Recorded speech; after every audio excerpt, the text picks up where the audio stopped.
The following podcast is brought to you on behalf of the Saracen Supporters Association and is not an official product of Saracens Limited.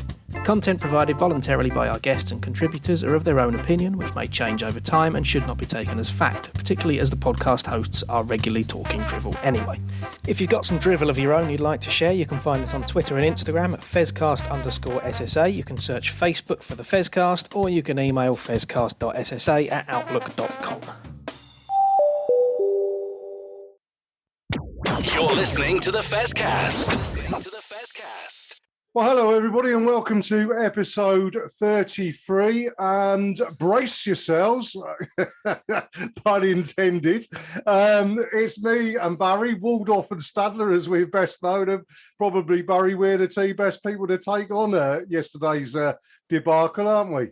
I don't think there's going to be an awful lot of joy around this episode. So, yes, joy indeed. Caused me to get a ban off of Twitter. I'm more about that a bit later on. But yeah, this is going to be a review of the quarterfinal in the Heineken Champions Pointless Waste of Time Cup, as I am now referring it to. Yes, there's an element of sour grapes. Yes, there's an element of probably one-eyed, certainly from my point of view. But first thing to say, La Rochelle away.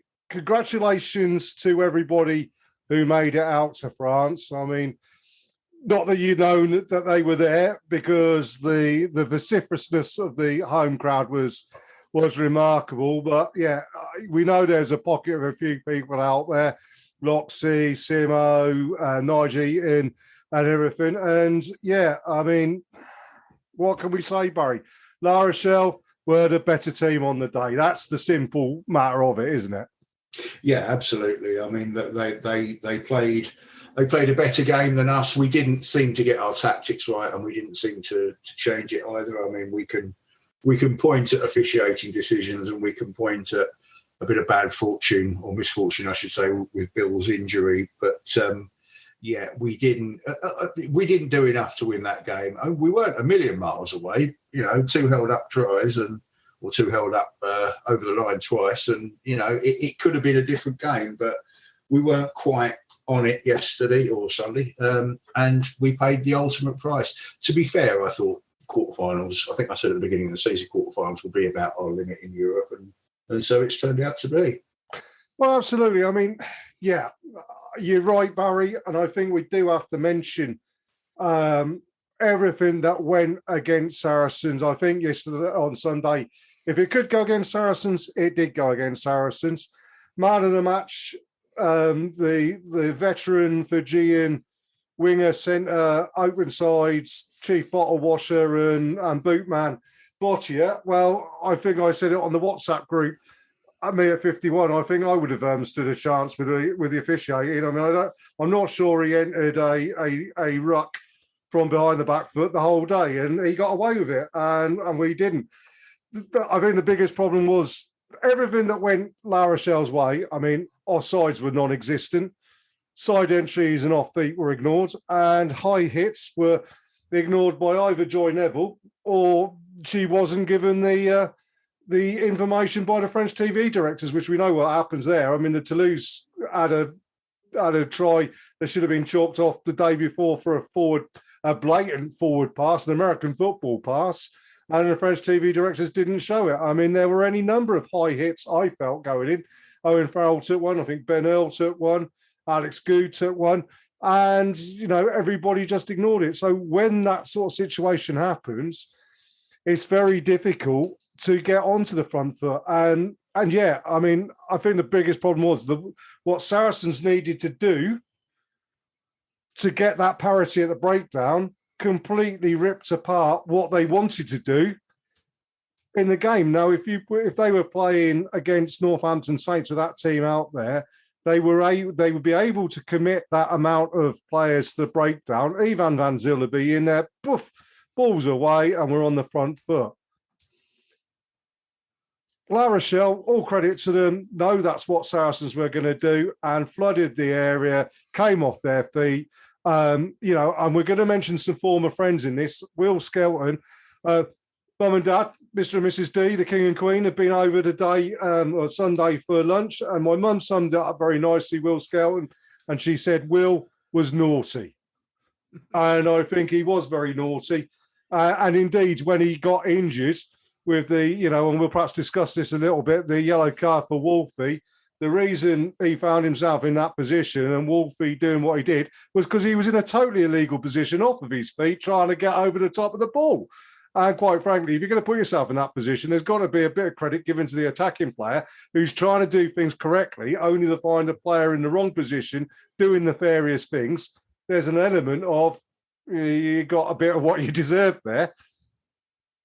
Yeah, I thought what we really should have done, we should have looked at the size of their forwards and gone, they're not going to last a game if we move them around a bit and tire them out. And we never really seemed to. I mean, we didn't have a multi-phase possession too often, and perhaps that's where it strings from. But I thought we should have taken the opportunity to get the ball to the wings and then get it back across to the other wing and just move them around the pitch and make them run, from side to side to try and get to these rucks and tackles and what have you, and try and tire them out, and then look to be, maybe when we've got them a little bit softer, then maybe we can go up the middle and take the game to them. But I didn't think we didn't seem to do that very often. I mean, Maitland barely touched the ball, and Lewington as well. I mean, he didn't exactly. Malins, of course, didn't really have a great deal of touches in the game, I shouldn't imagine. But disappointing. But yeah, they got away with a lot. Well, again, Barry, I say, I think the intention was there to put the ball out wide and to move them around. But if you've got a defensive line that stood 5 yards behind in front of the back foot on every breakdown and not being penalised for it, you're not going to get the ball, because by the time the ball's gone out one hand, Farrell was making passes where he would normally looking a pass flat across the line that's coming up. He's found two players in between him and Dick Tompkins or Alex Lewandowski or whoever was the outside man. And it was because the offside line was just not refereed. And quite honestly, I will say, they may be seen as an excuse. It may be seen as a bit of sour grapes, but the game was refereed appallingly. And it's the second week on the trot that Andrew Brace has refereed a game badly. Yeah, it won't be. I'm sure when they do their review of it, they'll probably look back at it and go, well, actually, there's a few things that we didn't get right there. But it was a shame. Maybe Ronan O'Gara's constant touchline bans and his constant complaining about referees have got him somewhere. I don't know, but well, it's interesting you say that, because I think the first scrum we had them on toast, and as they popped up from that scrum, somebody in the La Rochelle scrum had a word with Andrew Brace and mentioned Jamie George's positioning, his foot positioning. But Jamie will have, one of the best hookers, if not the best hooker in the world, has played in the entire Six Nations, has played 12 seasons for Saracens, has got 80-odd caps for England, and that's how he's scrummaged entire the way through his career. And there's not a single referee out there. And Andrew Brace wouldn't have penalised him 2 weeks ago if he was, the last time he was refereeing it, Saracens. But somebody at La Rochelle has gone and they refereed the game. And they were telling Andrew Brace, this is what... And I think, the amount of times, Uni Antonio, he's a fantastic lump of a man. And for 23 stone, he gets around the park and, you wouldn't want to try and stop him. But he can't scrummage. And Maku Vunipola, who's not renowned as the world's greatest scrummager, had him on toast, yet never got a single blow against him. I think he got one. The first penalty against La Rochelle was Maku. Every time they're chasing the ball, they're putting the pressure on early doors, and then Saracens are getting a nudge back. Penalty should be the Saracens, and every time it went against them. I mean, I honestly think that I could go back through that game and almost every single scrum penalty and every single ruck penalty, a different referee would give it a different way. And I would, and okay, I'm looking at it. And I mean, the extent that Austin Healy's been getting some grief over his commentary where he's saying, everybody's saying, oh, he's biased towards Saracens. Austin Healey ain't no friend of Saracens. And if he sat there pointing it out, Austin Healey will take every opportunity to have a good laugh at Saracens. And he sat there giving it, no, Saracens are on the wrong end of a crappy stick here. Something's going on wrong there. And Austin Healey, fair dues to him. He's one person who will say stuff. I think Nolly Waterman annoyed the hell out of me on commentary on ITV on the weekend. Austin Healey will say things because he's not afraid to say things. Other people won't say things, but they should have been saying things there, because I do think that refereeing it was awful. Does that count as a Jez rant, Barry? I guess it does, and yeah, I think anyone tuning into this would probably have been expecting a bit of a Jez rant, having seen the game at the weekend. But yeah, it's hard to argue with a lot of what you say there. It wasn't Andrew Brace's best game. They're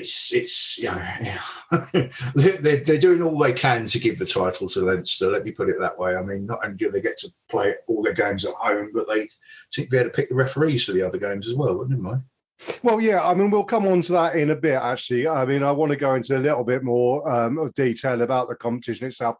But before that, I did mention former friends. Another former friend and a former guest on the Fezcast, Hayden Thompson-Stringer, I thought, came on and looked like he was in proper beast mode. Yeah, I don't remember too much about when he left us, whether it was just the end of his contract or whether he decided to pack his bags and head abroad. But yeah, he had a good game, and we could probably have, well, at the rate we're picking up injuries, we might we could do with one or two of our forwards coming back to us that way if it's at all possible.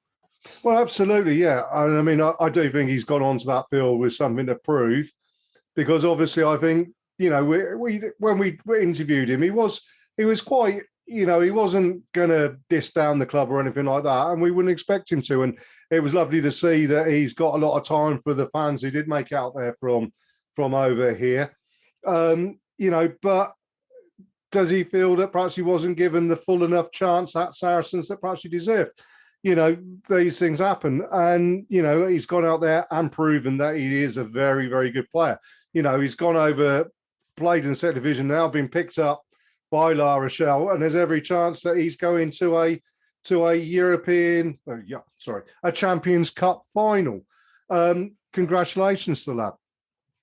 What I do want to mention, though, Barry, is Saracens players. As I said, I don't think it was all bad for Saracens, and I think actually, when you look at it, and I think this will be proven when La Rochelle play Exeter Chiefs down in Bordeaux in the semi-final, because I think, was it 24-10 the end result, wasn't it?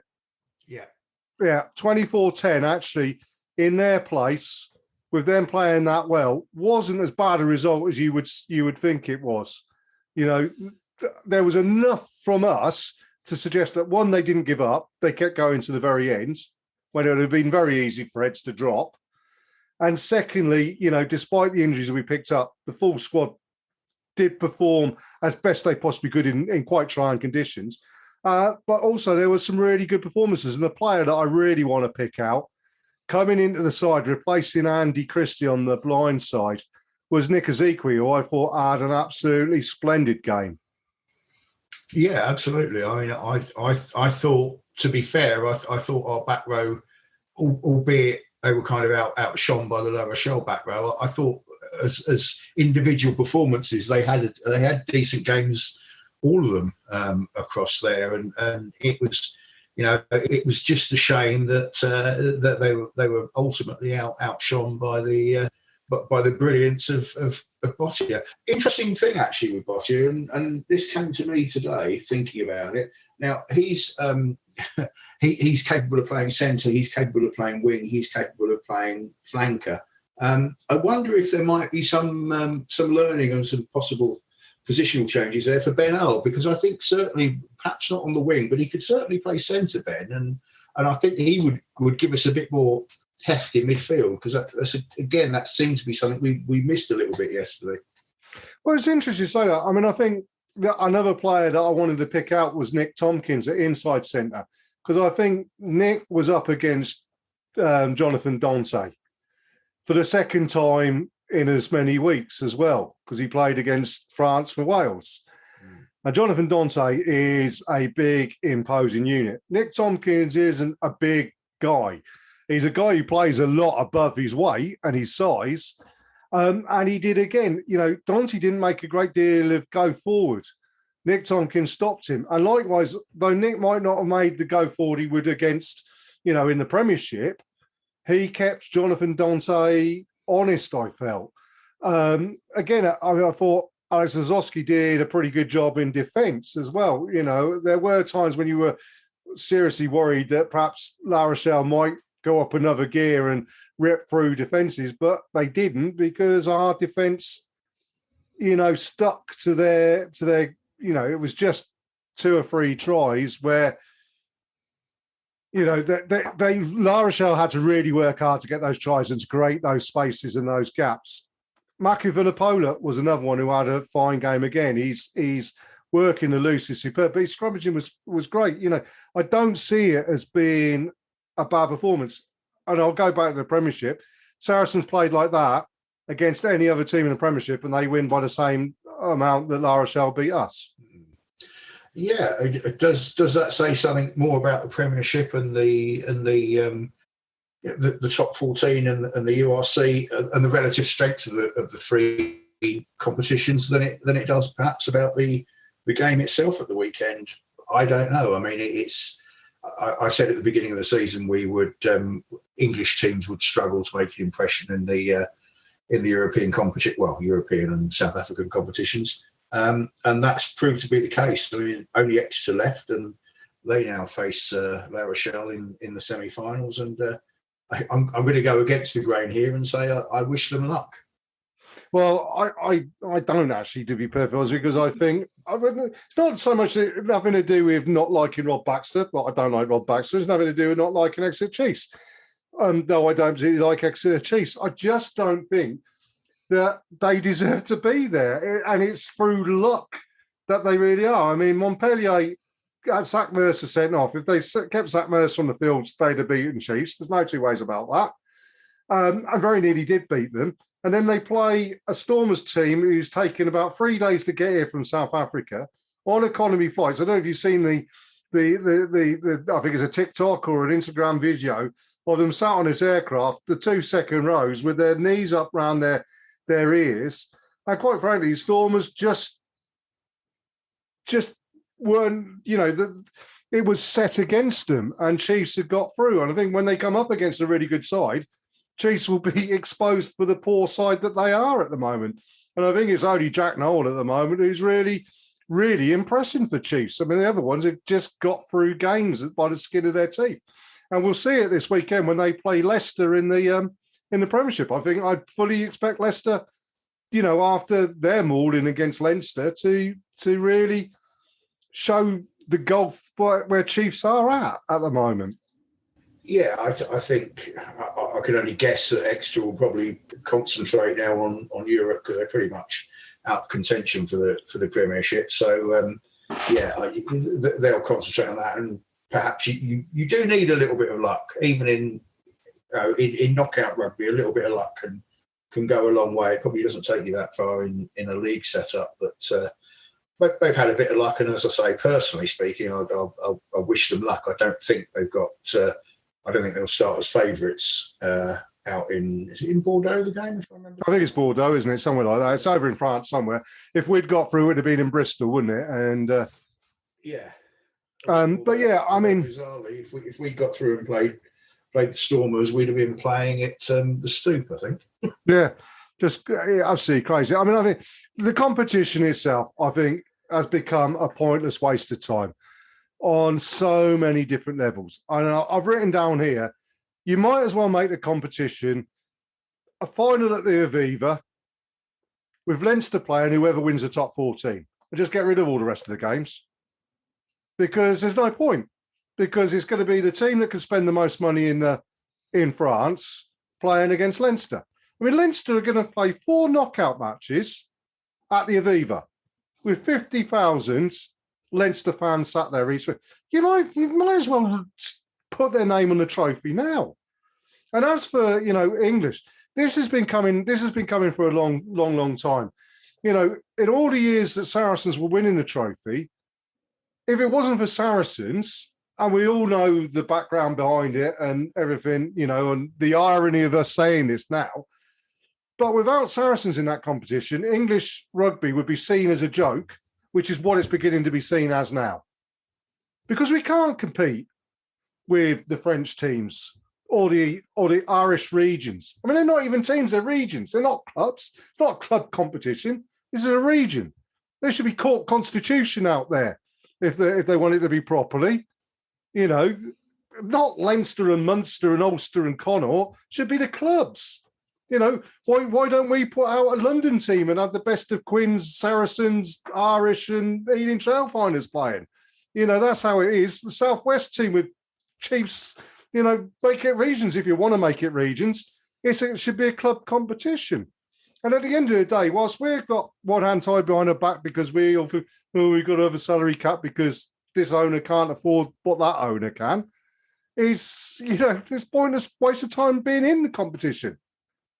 Because it's just not going to be, people are spending an awful lot of money to go out there and see a mismatch because there's one team playing with one arm tied behind the back.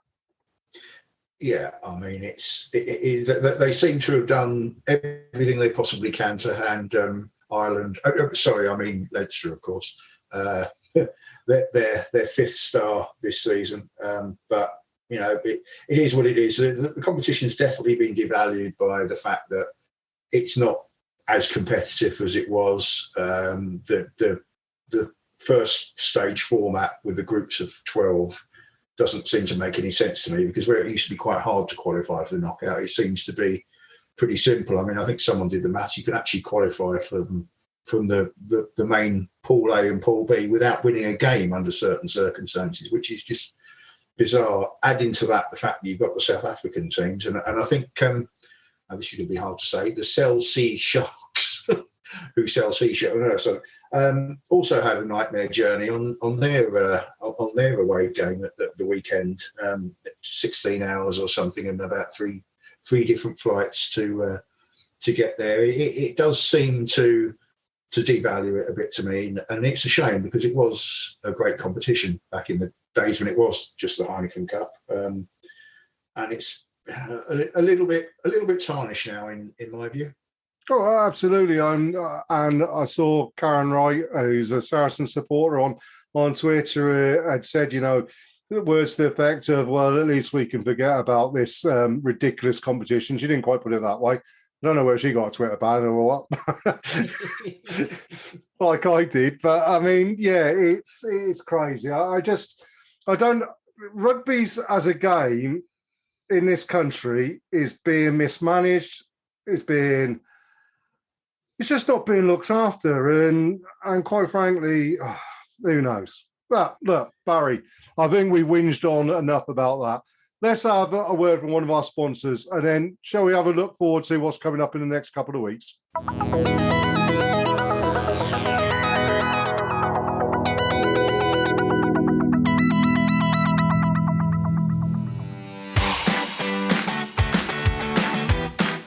You're listening to the Fezcast, which is proudly sponsored by the Saracen Supporters Association, and I'm Alison Davis, one of the SSA committee. For a £10 annual subscription, the SSA provides our members with monthly newsletters, virtual and in-person player events, away match ticket allocations, and we organise pre-match gatherings at away matches.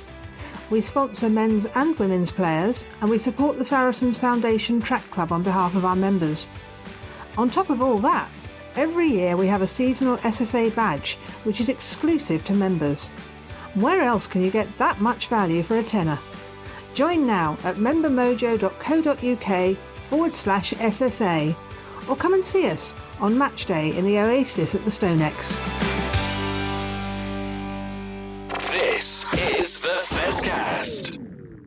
Well, welcome back to part two, and Barry and I, we're just going to have a quick look forward to the next couple of games, which coming up, we've got Saints away this weekend, and then London Irish the weekend after.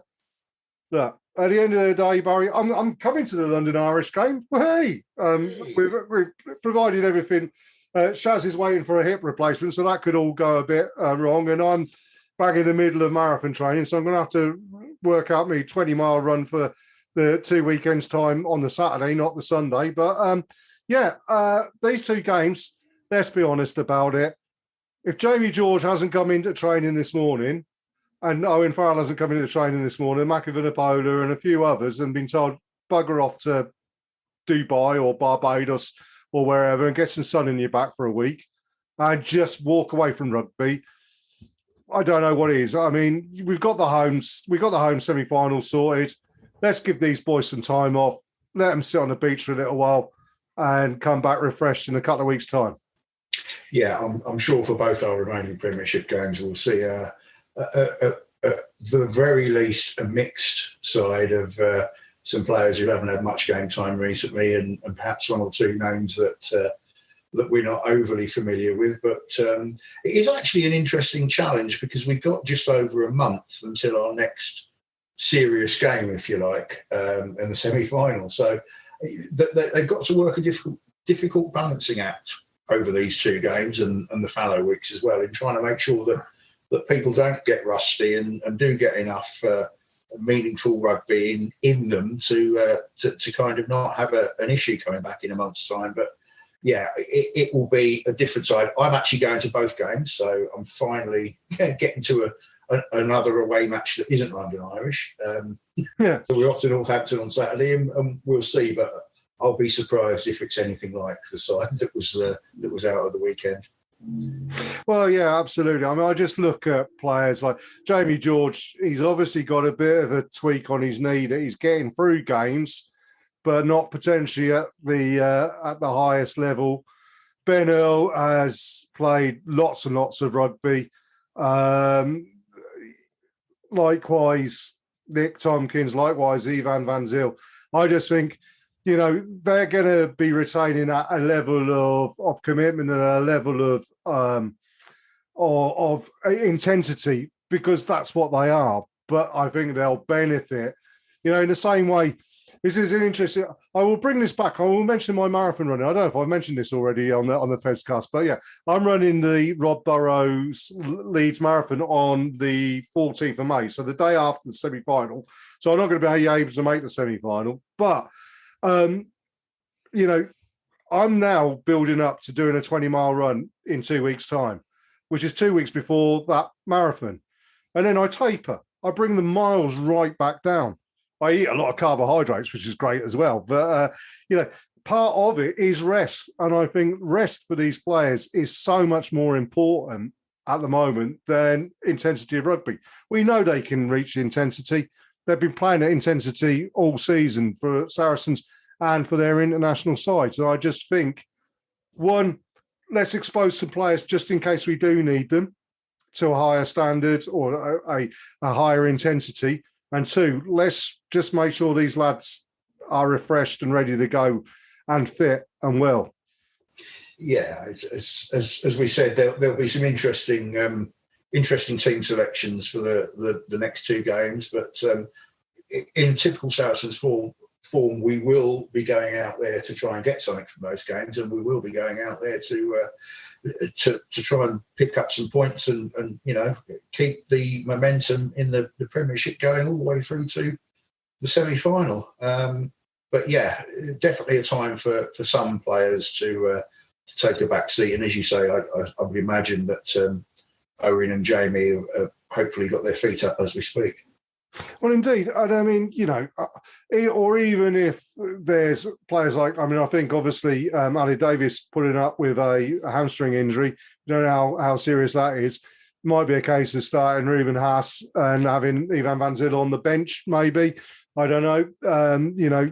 Let's have a look. Maybe Manu Vudapola's there to start on, to start at standoff. If Owen Farrell wants to keep his intensity up, have him on the bench. I don't know. There's lots of different ways of doing it. I just think it's going to be better for them to stay on it. But yeah, you're right. We still have to confirm that first place because ideally we want to play whoever comes fourth because it should be the easier game. And, you know, let's have a look at it, Barry. Where do you think, what do you think the makeup of the top four will be? Presumably, you know, obviously, I think first and second's us and Sale. Whether Sale can overtake us because we're going to take our foot off the pedal, I don't know. What's going to be third and fourth? I mean, personally, I think what's third and fourth at the moment might quite likely will remain third and fourth, particularly as Leicester Tigers are playing Exeter Chiefs this week. I think Tigers can go a long way to confirming that third place. So they would be away at normally Sale. Who do you see getting fourth place? And, you know, I can't see past London Irish, which is a bit of a bummer, seeing as they're a bit of a bogey team to us.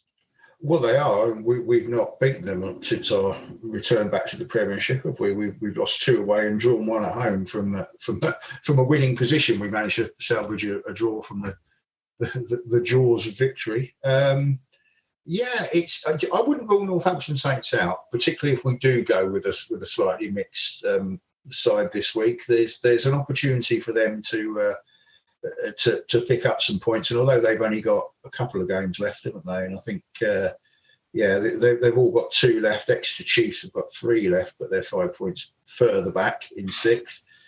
Bristol are pretty much done now, so any 2 from those 3 really.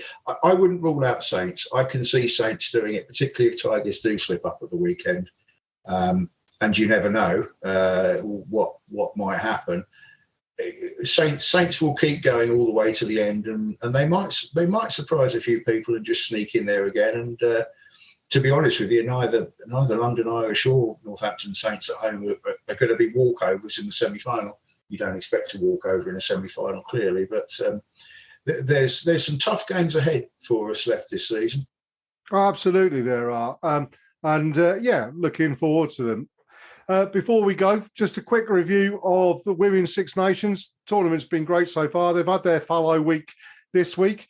Back next week. Brilliant, isn't it? Fantastic. You'll not see the game, obviously, because you'll be probably in a bar in Northampton getting lubricated before Saracens kick off, given that the Wales-England game is on at 2:15 with our kick-off at 3:00. I mean, again, you know, they want to build the women's game and they put it on at the same time as big games in the Premiership. It just don't get me started on that. But Wales-England, is this going to be England's toughest game to date so far? I think it almost certainly is. With all due respect to the 2 sides that we've already played, Wales away is never an easy game, and at any level of rugby, it's always going to be a challenge, and I'm sure that we'll be right up for it. It is a shame about the scheduling, as you said, but at least they have the sense not to play the Tools Premiership or the Alliance Premiership, whatever it is, this week at the same time, which is something that Premiership rugby could perhaps learn from. Yeah, absolutely. You know, yeah. Ridiculous. Never mind. Looking forward to a weekend full of rugby if I'm allowed to. And whether I can find the time, as I say, I've got a 3-mile run on Saturday and an 18-mile run on Sunday. And just to remind everybody that if you do want to sponsor me a £5, that does get you, go to justgiving.com/fundraising/Jez-Denton, put a £5 on, you get a go in my finishing time sweepstake, which it's got to be worth it, you know, raise a few quid. And thanks to everybody who's sponsored me so far. But there are plenty of spaces still left, so put yourself down there. But yeah, Barry, thank you for your time tonight, and thank you everybody for listening in. We'll be back again on the 19th of April, again Wednesday.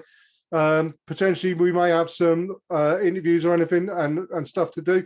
So we'll wait and see what comes up through that. So keep your eyes open on the social medias as ever. In the meantime, I'll say thank you for listening in and all the best and ta-ra. Yeah, thanks again to everyone. And as you said, good luck on your marathon. Is there any form guide to give us any indications on the finishing time? Well, I did 15. Be counted in days. But...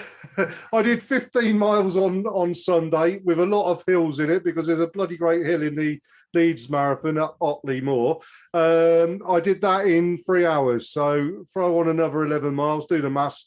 I'm looking at around about 5.25, 5.5 hours.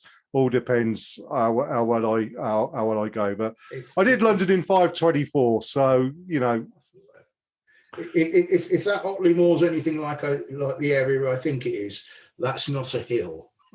Yeah, well, yeah. The beauty of it is it's between 16 and 19 miles of things, and the last 7 miles are downhill in a big way. So, I might just roll the last 7. Anyway, I'm sure you'll complete it anyway. Oh, absolutely. We'll do it. We'll keep you in touch on what goes on with my training and everything as well, obviously. But yeah, thank you everybody for listening in, and we'll see you next time. Yeah, thanks. Bye-bye. This is the Fezcast.